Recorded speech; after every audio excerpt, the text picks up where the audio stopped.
ಇದರಲ್ಲೂ ಸಾಂಬಾರು ಮಾಡ್ಬೋದು ಅಂದ್ಕೊಳ್ಳೋರಿಗೆ ಹೌದು, ಇದರಿಂದನೂ ಸಾಂಬಾರು ಮಾಡ್ಬೋದು. ಇದಕ್ಕೆ ಸೊಪ್ಪು ಮತ್ತು ಸೋರೆ ಸೊಪ್ಪು ಇದು ಹೊಲಪತಿಗಳಲ್ಲಿ ಸಿಗುತ್ತೆ. ಎಳೆ ಸೊಪ್ಪನ್ನ ತೊಗೋಬೇಕು. ಸಾಂಬಾರು ಮಾಡೋಕ್ಕೆ ನೀಟಾಗಿ ವಾಶ್ ಮಾಡ್ಕೋಬೇಕು. ಯಾಕಂತಂದರೆ ಹೊಲದ ಹತ್ರ ಎಲ್ಲ ಇರುತ್ತಲ್ವ, ಸೊಂಕೆಲ್ಲ ಆಗಿರುತ್ತೆ ಅಂತ ನೀಟಾಗಿ ಒಂದು 3-4 ಸಲ ವಾಶ್ ಮಾಡಿಕೊಂಡು ಆಮೇಲೆ ಕಟ್ ಮಾಡ್ಕೋಬೇಕು. ಕಟ್ ಮಾಡಿ ಆದಮೇಲೆ ಬೇಗ ಹಾಕೋಬೇಕು. 100 ಗ್ರಾಮ್ ಆಗುವಷ್ಟು ಹೆಸರು ಕಾಳನ್ನ ತೊಗೋತಾ ಇದ್ದೀನಿ. ಹಾಗೆ ಸ್ವಲ್ಪ ಉಪ್ಪು, ಆಮೇಲೆ ಸೊಪ್ಪು ಮುಳುಗೋ ತನಕ ನೀರು ಹಾಕ್ಕೊಂಡು ಇದನ್ನು ಒಂದು 7-8 ವಿಷಲ್ ಹೊಡಿಸ್ಕೋಬೇಕು. ಆಮೇಲೆ 7-8 ವಿಷಲ್ ಹೊಡ್ಸ್ಕೊಂಡಾದ್ಮೇಲೆ ಹಂಚಿನ ಮೇಲೆ ಒಂದು ಮೀಡಿಯಮ್ ಸೈಜ್ ಈರುಳ್ಳಿ, 1-2 ಬೆಳ್ಳುಳ್ಳಿ, ಹಾಗೆ ಒಂದು ಹಸಿರು ಮೆಣಸಿನಕಾಯಿ ಹಾಕೊಂಡು ಹುರ್ಕೊಳ್ಳಿ. ಹುರ್ಕೊಂಡು ಅದು ಗೋಲ್ಡನ್ ಬ್ರೌನ್ ಕಲರ್ ಬರಬೇಕು. ಹಾಗೆ ಹುರ್ಕೋಬೇಕು ನೀವು. ಆಮೇಲೆ ಇಲ್ಲಿ ಸೊಪ್ಪನ್ನ ಮತ್ತು ನೀರನ್ನು ಸಪ್ರೇಟ್ ಮಾಡ್ಕೊತಾ ಇದ್ದೀನಿ. ಇದನ್ನು ಹಾರಕ್ಕೆ ಬಿಡಬೇಕು ಸ್ವಲ್ಪ ಹೊತ್ತು.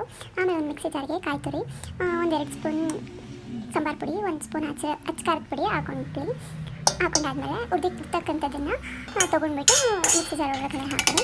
ಆಮೇಲೆ ಒಂದು ಆರಕ್ಕಿಟ್ಟಿದ್ದ ಸೊಪ್ಪನ್ನು ಹಾಕೊಳ್ಳಿ. ಎಲ್ಲದನ್ನು ನನಗೆ ಎಲ್ಲ ಸೊಪ್ಪು ಕಡಿಮೆ ಇರೋದ್ರಿಂದ ಎಲ್ಲದನ್ನು ಹಾಕೊಳ್ಳಿ. ಗ್ರೈಂಡ್ ಮಾಡ್ಕೊಂಡಾದ್ಮೇಲೆ ನಾನು ಕರಿಬೇವಿನ ಸೊಪ್ಪನ್ನ ಸೀಸ್ಕೊತಿದ್ದೀನಿ. ಬಿಕಾಸ್ ಏನಾದರೂ ಕೀಟ ಇದ್ದರೆ ಹೋಗುತ್ತೆ.